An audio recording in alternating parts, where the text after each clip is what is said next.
Story 1. Witold Pilecki. His mission at Auschwitz is one of the most extraordinary acts of bravery in World War II history. In 1940, Pilecki, a member of the Polish resistance, volunteered to infiltrate Auschwitz by allowing himself to be captured during a Nazi roundup in Warsaw. Under the alias Tomasz Serafiński, he endured brutal conditions and unimaginable horrors upon arrival at the camp. Once inside, Pilecki organized a clandestine resistance network called the Union of Military Organization. He meticulously documented the daily atrocities, including mass executions and inhumane living conditions. His reports, smuggled out through couriers, were among the first comprehensive accounts of the Holocaust to reach the Western Allies and the Polish government in exile, providing critical intelligence and calling for action. After nearly 3 years of enduring and documenting the camp's horrors, Pilecki realized that an internal uprising was impossible without external support. In April 1943, he orchestrated a daring escape with 2 fellow inmates. Despite the constant threat of capture, he made his way back to Warsaw, where he continued his resistance activities. Pilecki's detailed reports on Auschwitz were instrumental in informing the world about the genocide occurring within its barbed wire fences, making his mission one of the most significant acts of resistance during the war. Story 2. British pilot in World War I was flying a scouting mission when he was attacked by 7 German planes.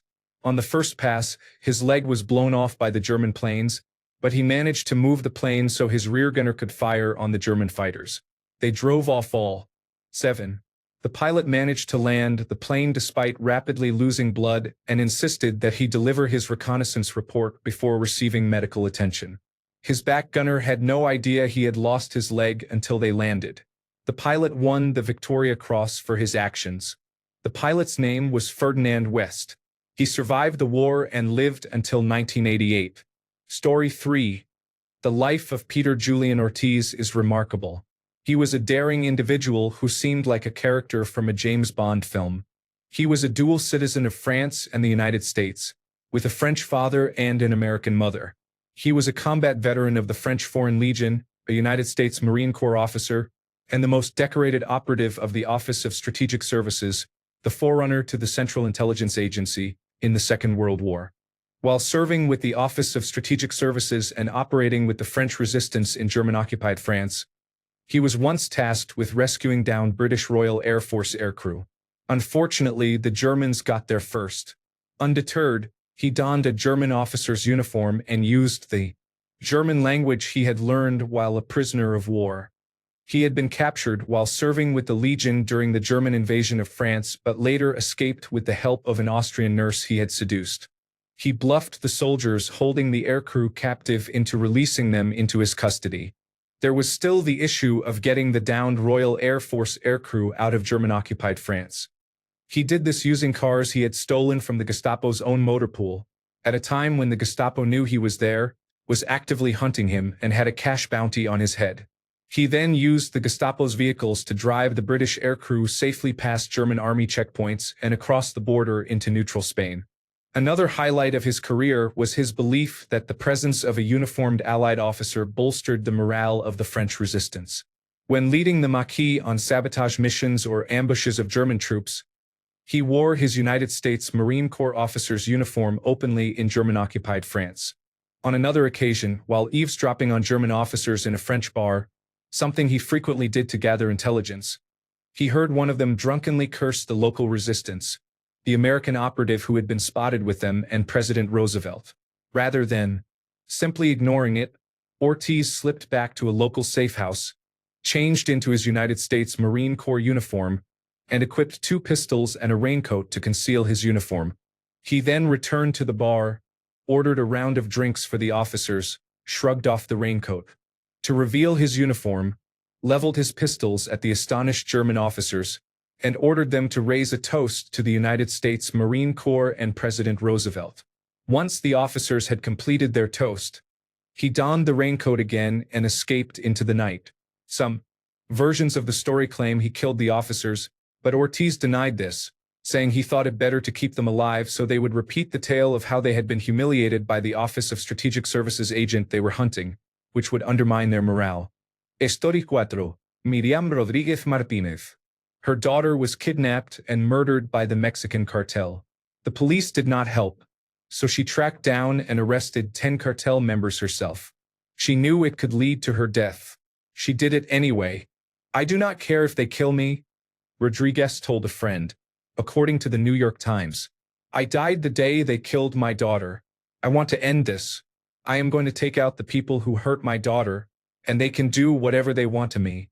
Sadly, her words proved prophetic as she was murdered by the cartel on May 10, 2017, which is Mother's Day in Mexico. Story 5. Napoleon Bonaparte, returning from Elba, met the 5th Regiment of Infantry sent from Paris to kill him. He stepped off his horse unarmed, walked toward the regiment, and shouted, "Soldiers, recognize your emperor. If any of you wants to kill me, here I am." The soldiers dropped their weapons and threw their hats into the air, shouting, "Glory to the emperor." This must be the most incredible natural 20 on a charisma check in history. Story 6. Desmond Doss, known for Hacksaw Ridge, was awarded the Bronze Star twice before the events of the Battle of Okinawa, where he saved an estimated 75 men. He achieved this without carrying a weapon or firing a shot. Story 7. Cassius Marcellus Clay. For those of you who believe in the laws of God, I present to you this argument against slavery. Pulls out a Bible. For those of you who believe in the laws of man, I present to you this argument against slavery. Pulls out a copy of the United States Constitution. For those of you who believe in neither the laws of God nor man, I present to you this argument against slavery. Pulls out 2 pistols and places them on the table. Story 8. Look up Joe Medicine Crow. He was the last war chief of the Crow tribe and the last Plains Indian war chief. During World War II, Joe Medicine Crow completed all 4 tasks required to become a war chief: touching an enemy without killing him, taking an enemy's weapon, leading a successful war party, and stealing an enemy's horse. Story 9. Franz Stigler, upon encountering a defenseless and battered Boeing B-17 Flying Fortress, could not bring himself to shoot down the American crew. Instead, he escorted them all the way to the English Channel. Along the way, he warded off other German fighters and flew close enough to the aircraft to prevent German anti-aircraft guns from opening fire on it. The crew survived the encounter, and Stigler turned around and returned to his base once they left German airspace. Story 10. Pretty much anything John Malcolm Thorpe Fleming Churchill did in World War II. Just for some quick context, he went into battle with a broadsword, bow and arrow, and bagpipes. Also, Ronald Spears in World War II. During the Battle of the Bulge, he ran across the battlefield through the German lines, which included tanks, into the village of Foy, fully occupied by the Germans, to relay a message to the company of United States soldiers there who were cut off from communications. The Germans were so confused that they did not fire on him. Then he ran back the same way. Story 11. In 75 BCE, a band of Cilician pirates in the Aegean Sea captured a 25-year-old Roman nobleman named Julius Caesar, who was on his way to study oratory in Rhodes. According to Plutarch's Parallel Lives, the capture was a minor inconvenience for Caesar but very bad luck for the pirates. From the start, Caesar refused to behave like a captive. When the pirates set his ransom at 20 talents, he laughed at them for not knowing whom they had captured and suggested that 50 talents would be a more appropriate amount.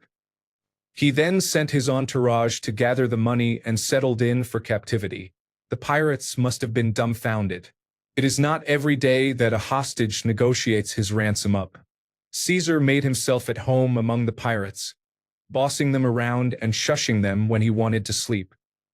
He made them listen to the speeches and poems he was composing during his unexpected downtime and berated them as illiterates if they were not sufficiently impressed. He participated in the pirates' games and exercises but always addressed them as if he were the commander and they his subordinates. From time to time, he threatened to have them all crucified.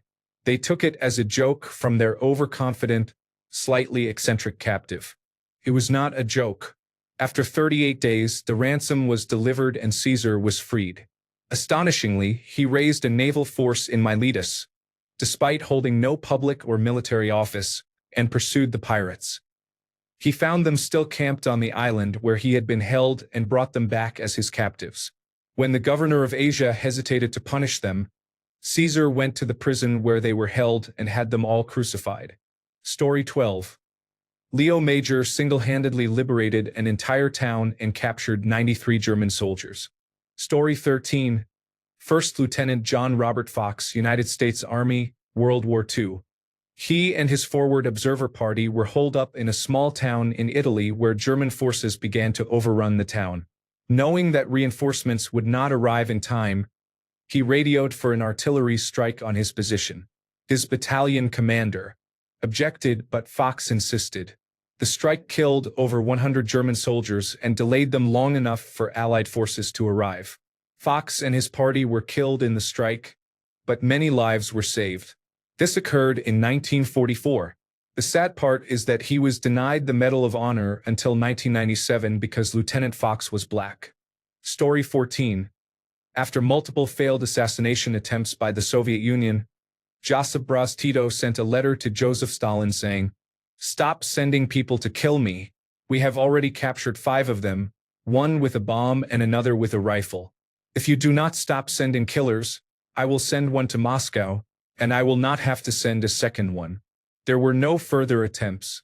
Story 15. Robert Smalls was a slave who stole a Confederate ship out of Charleston Harbor and turned it over to the Union. In return, he was made a pilot of one of their ships. Total badass. Story 16. My great-grandfather was a French prisoner of war during World War II. Along with a friend, he killed a couple of Nazi guards, took their uniforms, and somehow made it to the United States, where he met my great-grandmother. The Nazis forced him to make ammunition as a prisoner of war. However, just before the boxes were sealed for shipment, he and the other prisoners would urinate on the contents to cause corrosion, rendering the ammunition useless by the time it was opened. Story 17. Milunka Savic did Mulan before it was popular in World War I and went to war instead of her baby brother. She was a deadly accurate shooter and also strapped bombs to herself, jumping into and decimating enemy trenches. She is the most decorated female soldier in the military history of the world. She was only discovered to be female after taking a grenade to the chest and promptly refusing to spend the rest of the war as a nurse, choosing to return to the trenches instead. She was wounded 8 more times before the war ended. Story 18. Operation Postmaster was featured in the highly dramatized movie The Ministry of Ungentlemanly Warfare. Led by Major Gus March Phillips, they managed to steal an important Nazi supply ship docked in a neutral port with 0 casualties. It was regarded as one of the earliest examples of black operations. Major Gus March Phillips was also one of the main inspirations for Ian Fleming's James Bond character. The special operations executive with their quirky gadgets, such as shoes that leave false footprints, guns with silencers, and guns hidden in sleeves, definitely inspired how the Secret Intelligence Service operates in the movies. Story 19. Audie Murphy. Maybe not the best source, but the information is there. He is the original Steve Rogers without the super serum. Audie accomplished incredible feats in World War II before becoming a very successful leading man in Hollywood. Story 20. Isabella of France held off an army with herself, her maids, and anyone else who remained in the castle where she was holed up after her husband, the King of England, ran off with his lover, returned home to France, and then came back with an army to install her son on the throne. Saint Olga of Kiev was not necessarily the most formidable, but she was clever enough that when she turned down a proposal from the Byzantine emperor himself, he gave her the dowry he would have offered anyway, with no strings attached. Story 21. All those who were involved in the rescue of 12 boys and their coach who were trapped in the Tam Luang cave in 2018. Story 22. John Basilone was a World War II legend who held off an entire platoon with a single machine gun. Story 23. The chief baker on the Titanic who spent the whole time helping others off, then, as the ship was sinking, drank a large amount of wine, and survived thanks to the alcohol keeping him warm and stimulating his system. Edit. Didn't expect this to get attention. Here's some context. Charles Juffin was the chief baker, not a chef. He knew he would not be saved, so he drank liquor, helped others off the boat, and then returned to his cabin and drank more. After giving up a seat on a lifeboat, he threw deck chairs and other objects off the boat, hoping they would act as floats for those in the water. He was one of the last to enter the water and, apparently a competent swimmer, he swam for 2.5 hours. He found a lifeboat during that time, but it was full. He suffered no serious injuries.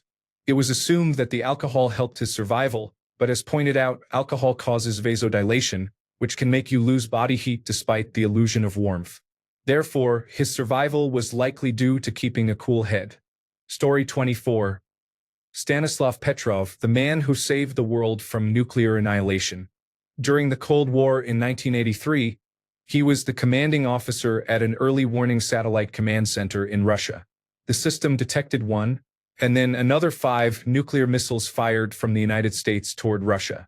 Protocol required him to immediately warn his superiors, who would launch a rapid full counterassault against the United States within minutes of threat detection. However, Petrov hesitated. He was confused as to why the United States, if they indeed intended to attack Russia with missiles, would only fire 6 instead of a full-scale missile attack. He chose not to follow protocol and report the attack, which prevented Russia from firing their counterlaunch. He declared that the system must have been reporting a false alarm given how few missiles the United States were firing. Turned out he was right. The early warning detection satellite system falsely detected the sun reflecting off clouds as missile launches. This incident remained classified for 15 years before being made public in 1998. He is credited as being the man who saved the world. Story 25. The Finnish sniper nicknamed the White Death had over 500 confirmed kills. He would put snow in his mouth so his breath would not expel heat that could be seen. Story 26. Boudica. Her husband was one of the most powerful chieftains in Britain and an ally of Rome. He died without a male heir, so he made his daughters his heirs. Local Roman authorities ignored this, burned his village, and proceeded to rape and flog Boudica and her 2 daughters, assuming that a woman could do nothing. She rallied her tribe and most of the locals, raised an army of tens of thousands, and proceeded to burn London and most of the Roman centers of power on the island to the ground. Story 27. My favorite story is the real Montoya. In 1944, Ilya Huitzkevitz, a Jewish boy from Romania, watched his entire family get massacred by a concentration camp guard during World War II. He remembered the guard's face so he could seek revenge. After the war, he found the camp guard's son and stabbed him with a butcher's knife. He was caught and sent to a juvenile detention center for 5 years until Communist Romania allowed him to emigrate to Israel.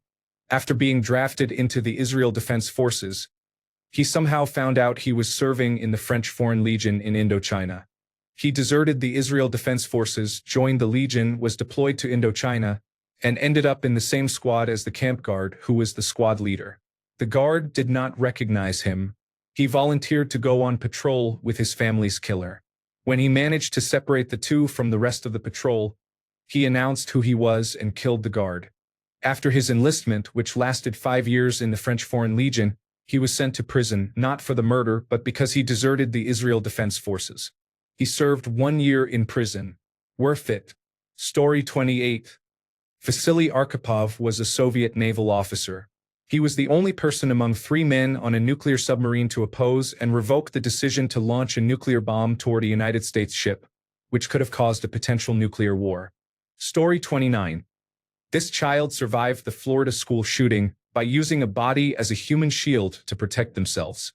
Story 30. It is still new, but the Ukrainian conscript on Snake Island being told to surrender or die, his answer was incredibly brave. Story 31. The 3 divers who volunteered during the Chernobyl disaster knew they would die and potentially saved millions of lives. Story 32. Leo Major. Leo Major demonstrated remarkable bravery during World War II. He single-handedly captured 93 German soldiers during the Battle of the Scheldt in Zeeland in the southern Netherlands. He also captured a German command half-track alone and forced the occupants to drive it back to Allied lines. As they approached, British anti-tank crews, not realizing the vehicle was captured, opened fire. Major got on top of the vehicle to wave his arms and signal that it was friendly. Upon reaching the lines, a British major told him to hand over the half-track and prisoners, but Major refused, insisting on delivering them to Canadian troops. However, this was not his most impressive feat. While scouting a town with a comrade who was killed, Major single-handedly drove the Nazis out of the town. Some estimates suggest the Nazi force he forced to retreat numbered as many as 1,500 soldiers. It is noteworthy that he accomplished most of this after the troop carrier he was in exploded, causing him to lose an eye. After World War II, he served in Korea and earned another Distinguished Service Cross Medal for capturing and holding a crucial hill against overwhelming odds. He called in mortar and artillery fire directly on his position to prevent enemy assault. Story 33. Desmond Doss was a medic who, due to his religious beliefs, refused to wield a weapon and take someone's life. He served his country by saving and giving aid to his fellow soldiers. His most notable deed occurred during the Battle of Okinawa, where he spent several hours saving the lives of around 75 wounded soldiers by lowering them down a cliff known as Hacksaw Ridge while under heavy fire. Story 34. I recently listened to a podcast about Harriet Tubman, and she was incredibly impressive, far more than I originally thought. Story 35. Three men climbed inside a metal box the size of a walk-in closet sitting atop over 500,000 gallons of fuel and flew to the moon for the first time. One of them did not even get to walk on the surface. Story 36. The main American fleet was lured away by a decoy, leaving a small American task force in place in case any Japanese submarines or other small Japanese attacks targeted American troop landings and their support. Instead, they were ambushed by Japanese forces that included the largest battleship ever built, its twin, two additional battleships, and several other ships, each larger than the American ships and vastly outnumbering the American vessels. Evans and the sailors of the USS Johnston charged the Japanese fleet, inspiring additional American attacks, and the Americans drove them off. The Johnston and other American ships sank, but they saved thousands of soldiers' lives and ended major Japanese fleet actions for the rest of the war. The United States Navy Task Group Taffy 3 was not designed to engage enemy warships in combat. Comprised of just 6 escort carriers, 3 destroyers, and 4 destroyer escorts, Taffy 3's primary mission during the American operation to retake the Philippines was to remain off the coast of Leyte Island and launch ground attack aircraft to support the infantry assault. If a submarine or two threatened the force, or if some Japanese fighter bombers attacked, the destroyers were equipped to handle the threat. When Rear Admiral Clifton Ziggy Sprague, Taffy 3's commander, received a frantic radio call from one of his reconnaissance pilots reporting that the largest and most heavily armed group of surface-sailing battle cruisers ever assembled was bearing down on a collision course with Taffy 3, he was understandably concerned. Story 37. During the Second English-Dutch War in 1667, the Dutch Republic sought revenge on England for destroying 150 silk merchant ships. Due to a shortage of money, the majority of the English fleet was called back to England, their crews dismissed, and the ships docked at Chatham, England's most important naval base. Johan de Witt believed a single decisive victory would greatly enhance Dutch bargaining power and bring a swift end to the war. He planned to destroy the docked ships at Chatham, a risky effort to achieve his goal. His officers doubted the plan would succeed, considering the ever-shifting sandbanks in the River Thames estuary. To increase the chances of success, he appointed Admiral Michiel de Ruyter to lead the mission, with his brother Cornelis de Witt overseeing the operation. Under cover of night, they sailed up the River Thames, and later the River Medway until they reached Chatham. They destroyed 10 small vessels, 3 large ships, and captured the HMS Unity, a previously captured Dutch ship, along with HMS Royal Charles, an 80-gun, 3-decker first-rate ship. Both were flagships of the English fleet and were towed back to the Netherlands. This was the greatest loss ever suffered by the English Navy and led to a swift end to the war, as Johan de Witt had planned. The stern piece of HMS Royal Charles remains on display at the Rijksmuseum in Amsterdam. Tragically, 5 years later during the disaster year of 1672, the de Witt brothers were lynched and killed by an angry mob. Dutch history is remarkable. Story 38. John Stapp strapped himself to a rocket in the desert and launched it to measure how much deceleration the human body could endure. At one point, he went temporarily blind, broke his wrists and ribs, and lost the fillings in his teeth. The test results were basically, did you die? And if not, he would increase the intensity. He repeated this test 29 times. Pictures of the tests look like rockets with a lawn chair on top. He held a land speed record with his rig and another record for the most G-forces survived voluntarily by a human, 46.2 G. His research made ejection seats work for pilots and was also used for airbags and car crash safety measures. He saved untold lives and continues to do so posthumously. He was a doctor and seemed like a really nice person. Story 39. The Americans on Flight 93 decided that if these individuals were going to kill themselves and the flight anyway, it would be on the Americans' terms. No more innocents had to die because of those brave individuals. I recently rewatched a September 11th documentary, so it is fresh in my mind. Story 40. Robert Smalls sailed himself and his family from slavery to freedom in fewer than 4 hours. Story 41. Every time this thread comes up, I am disappointed that Daniel Inouye gets left off. As per Wikipedia, on April 21, 1945, Inouye was grievously wounded while leading an assault on the heavily defended Cal Musateo Ridge near San Terenzo, Italy.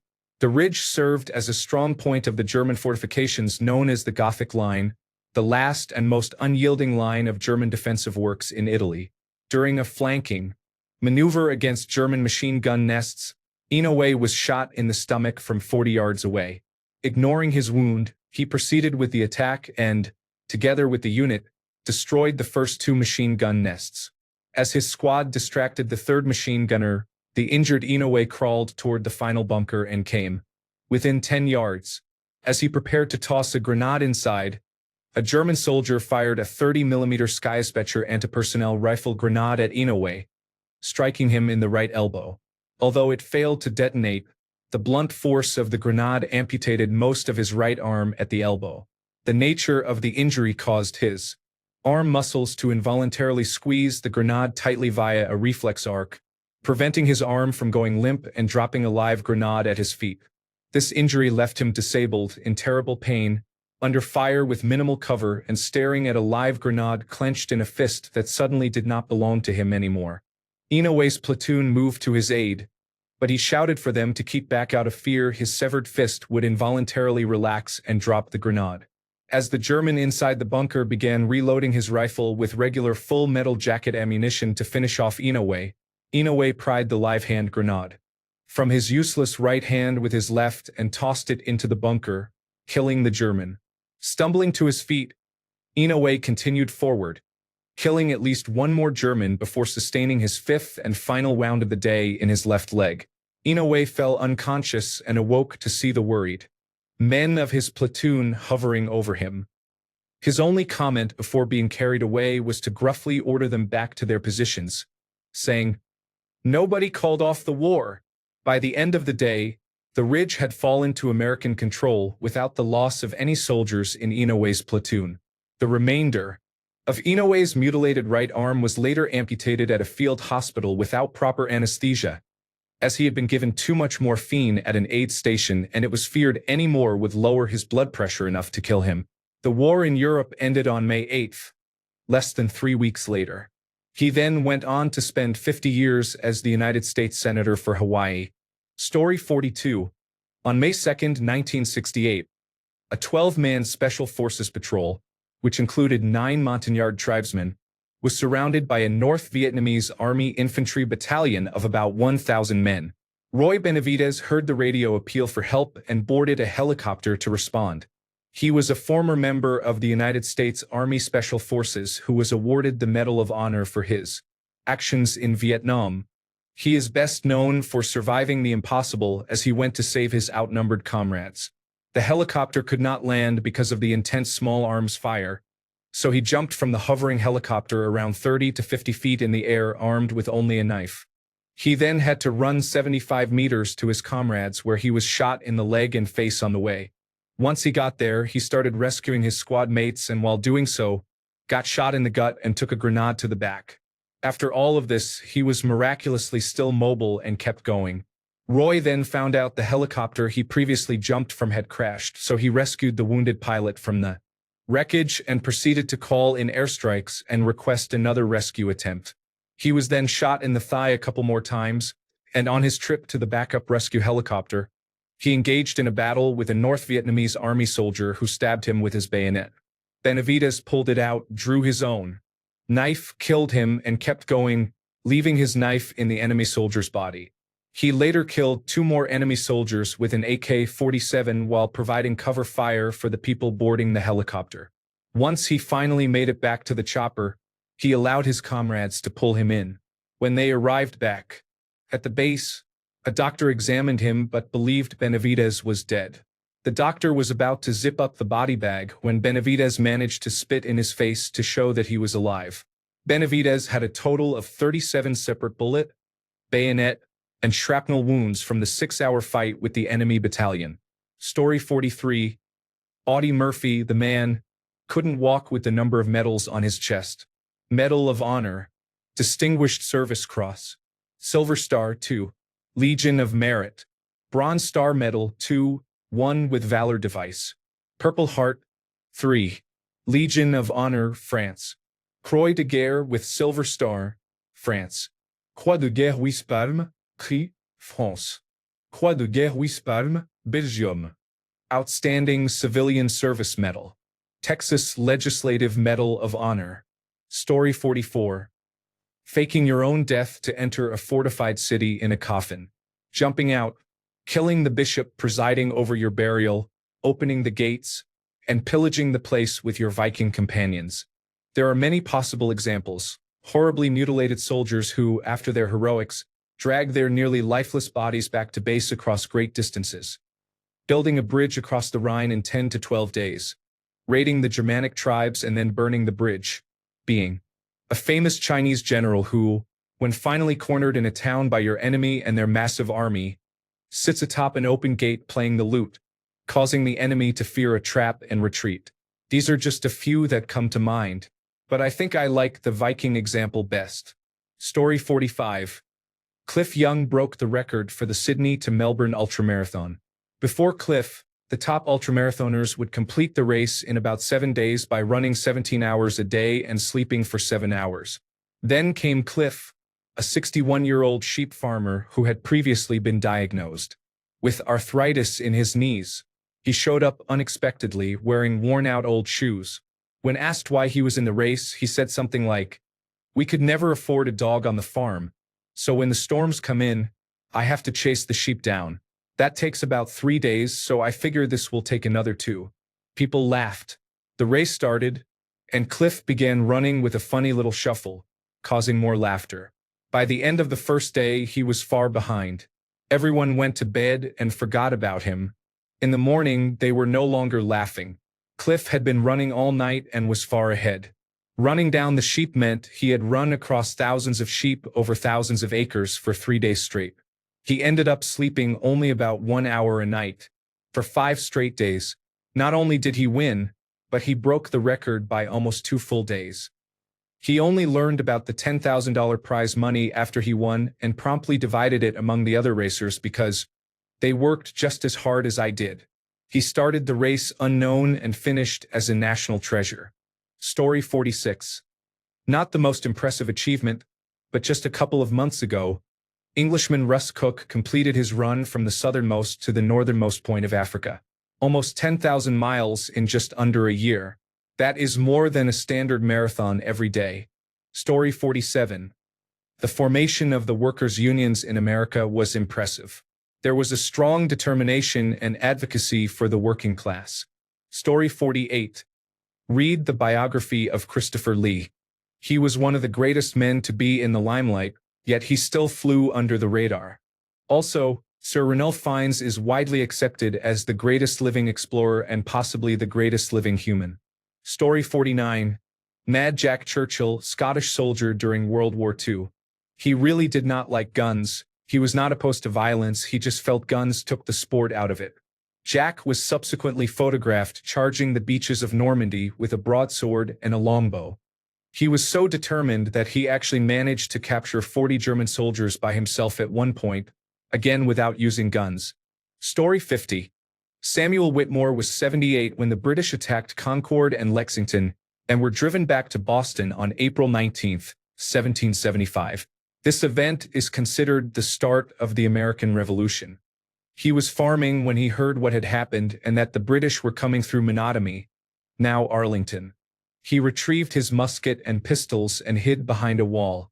When a British scouting party appeared, he jumped up and killed two, possibly a third. He was shot in the face, tearing part of it off. He was bayoneted several times and beaten with the muskets of the British.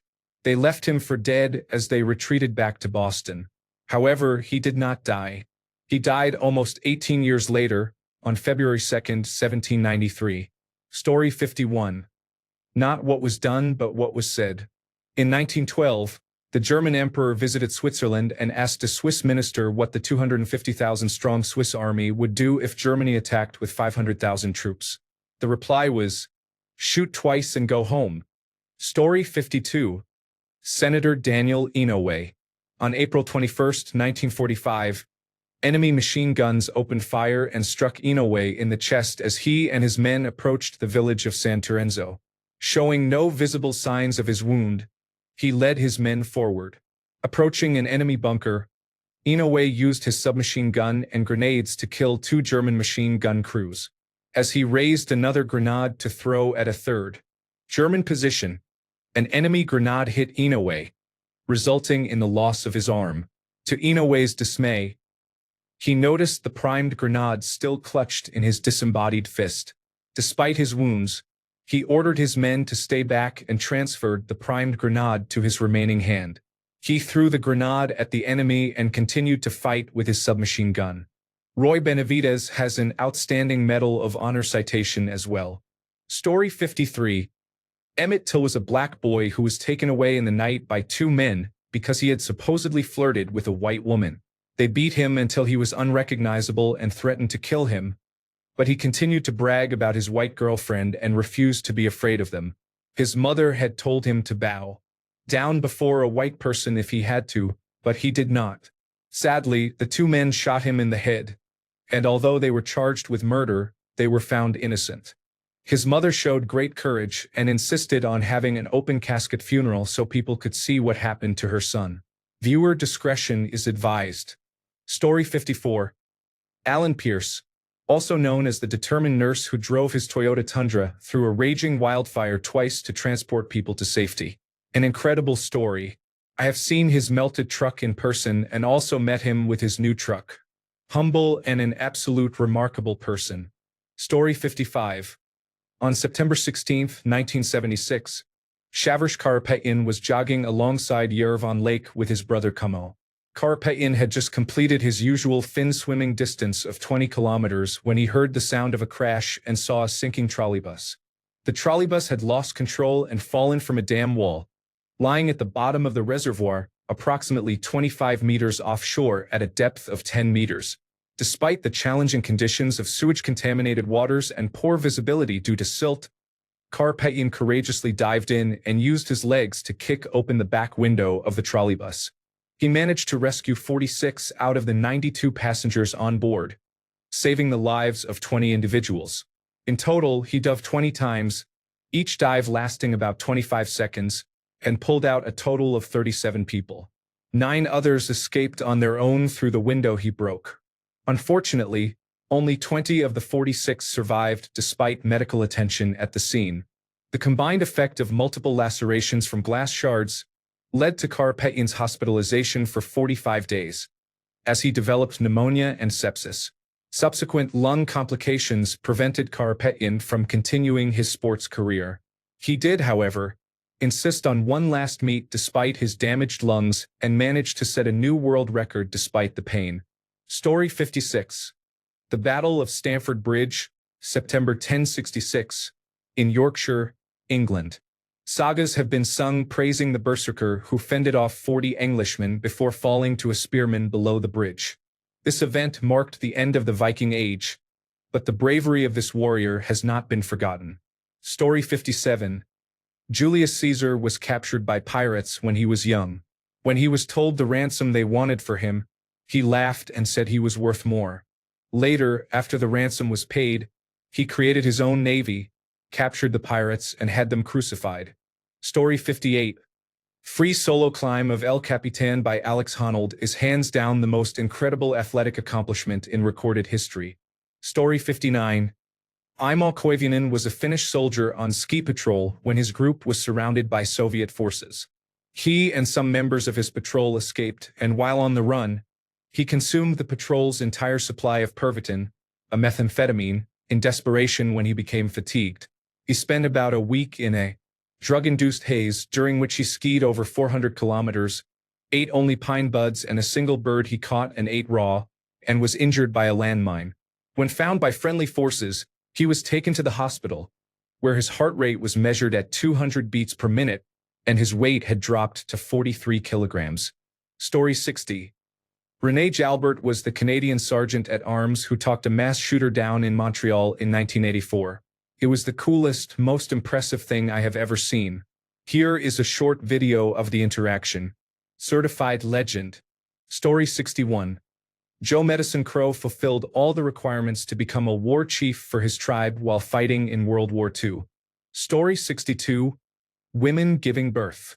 I witnessed my wife receiving an episiotomy as part of it. Let me tell you, that experience is intense. Men getting hit in the testicles and carrying on 2 minutes later. That does not sting. Story 63. Julienne Coep, the 17-year-old who fell 3,000 feet from a plane into the Amazon forest and survived. Then, badly injured, she walked through the dangerous forest for 9 days until she found a camp of lumberjacks. Story 64. Roy Benavidez tops the list. For the uninitiated, he was a United States soldier who participated in the Vietnam War. He became legendary because of his actions during 6 Hours in Hell. When a 12-man patrol was surrounded and called for help, Benavidez jumped out of the helicopter armed only with a knife, intending to save the entire patrol amid enemy fire. While running to the patrol, he was shot in the leg and his face was hit with grenade shrapnel. Despite this, he managed to reach the patrol, arm himself with an AK-47 from one of the dead soldiers, and lead the walking members of the patrol to the evacuation helicopter. Benavidez then directed another helicopter to the remaining patrol members, all while providing protective fire. During this, he was shot in the stomach and hit with grenade shrapnel in the back. The pilot was also shot, causing the helicopter to overturn and trapping Benavidez without an escape route. Despite these injuries, he administered first aid, organized survivors into a defensive perimeter, and called in bombing runs and helicopter attacks to allow another rescue attempt. At one point, while administering first aid, he was shot in the leg again by small arms fire. While leading survivors to the helicopter, Benavidez was clubbed in the jaw and stabbed with a bayonet. He killed the attacker with a knife, as well as 2 other soldiers attempting to take down the rescue helicopter. By the end, he had sustained 37 wounds, was nearly blind, and presumed dead, about to be zipped in a body bag. He spat in the face of the doctor to signal he was still alive. He ultimately received the Medal of Honor. Truly remarkable. Story 65. The men who entered a flooded Chernobyl basement to shut off the water supply prevented the entire facility from exploding like 100 nuclear bombs. Story 66. Tina Turner endured abuse from her husband, dimmed her light, and helped make him millions. Breaking her jaw was the final straw. She walked into a hotel with no money, and the kind manager gave her a room for the night, knowing she would pay later. Anna Mae Bullock divorced Ike, whose behavior was unacceptable, and all she wanted was her stage name. She recorded an album, toured the world, made millions on her own talent, and went down in history as the queen of rock and roll. Story 67. John Paul Jones decided to raid the British Home Isles during the Revolutionary War. Britain at this time was the strongest naval power in the world, and Jones succeeded. He then left to fight for the Russians for some reason. Story 68. A messenger running all the way from Marathon to Athens without stopping arrives in Athens and shouts, "Nike," which means victory. Story 69. Galvarino was a Mapuche warrior captured by the Spanish who had his hands cut off. He returned to fight them with blades attached to his hands, serving as the commander of a group. Story 70. Joe Medicine Crow was a member of the Crow Native American tribe, and might be the last person to become a Crow war chief by completing the 4 trials necessary to become one during World War II. The trials are: command a war party successfully, enter an enemy camp at night and steal a horse, wrestle a weapon away from an enemy, and touch the first enemy fallen without killing them. Trial 1. Command a war party successfully. As an infantry soldier, Joe rarely led missions. But during a dangerous moment when German soldiers surrounded Joe's company, his commanding officer put Joe in charge. He had to brave land mines, enemy fire, and overwhelming numbers of enemy soldiers to bring ammunition back to his company. Joe Medicine Crow took on the challenge and successfully led 7 men in the mission, saving the company. Trials 3 and 4. Wrestle a weapon away from an enemy and touch the first enemy fallen without killing them. During a raid in a small French town, Joe found himself alone in an alley with a German soldier. Medicine Crow used his rifle to knock the German's gun to the ground, taking a weapon from an enemy. He was also able to take the German as a prisoner of war, touching a living enemy. Trial 2. Enter an enemy camp at night and steal a horse. During the chaotic German retreat in the war's final days, Medicine Crow tracked Nazi Schutzstaffel troops fleeing on horseback. The loud clopping on the road made it easy for Joe to follow the men. We followed their trail in the moonlight and arrived at a villa, Joe recalled. We came there and found a little pasture with a barn. Joe's company surrounded the barn in the early morning hours, ready to attack, until Joe came up with an idea for the horses. He told his commanding officer, "Maybe I should get those horses out of the corral before you attack, because some of those Schutzstaffel guys might be able to escape on them." With his commanding officer's consent, Joe snuck toward the corral. He quickly created a bridle from a short rope, the same way Crow warriors had done for centuries. Then Joe leaped on a horse and rode away, creating a stampede of 50 more horses and causing chaos in the Nazi ranks. Just as Joe made it out of firing range, his army division started launching artillery shells. As Joe Medicine Crow rode back to his camp, he began singing a crow praise song. "I sang this song a little bit and rode around the horses," Joe said. "The horses looked at me. Finally, I left them in the woods." By the time Joe returned to the farmhouse, the Germans had surrendered. Used to covering long miles on his feet, Joe decided to stay on his horse a while. It was good. Better to ride than walk. But a mile down the road, his commander said, "You better get off. You make too good a target." When Joe Medicine Crow returned home after the war, the elders named him a war chief. Story 71. Not someone in important history, just family history. My grandfather was getting coffee at a gas station when 2 men were making racial slurs toward him. When he exited, they were still saying racist things to him. My uncle, who was there, said he threw his coffee to the ground and started a fight. It turned out the 2 men he fought were police officers. He was kicked out of town but still came back because he owned a house there. That man was the most courageous person I have ever known. Thanks a bunch for sticking around till the end of the video. Remember to subscribe, and until next time, stay awesome and goodbye.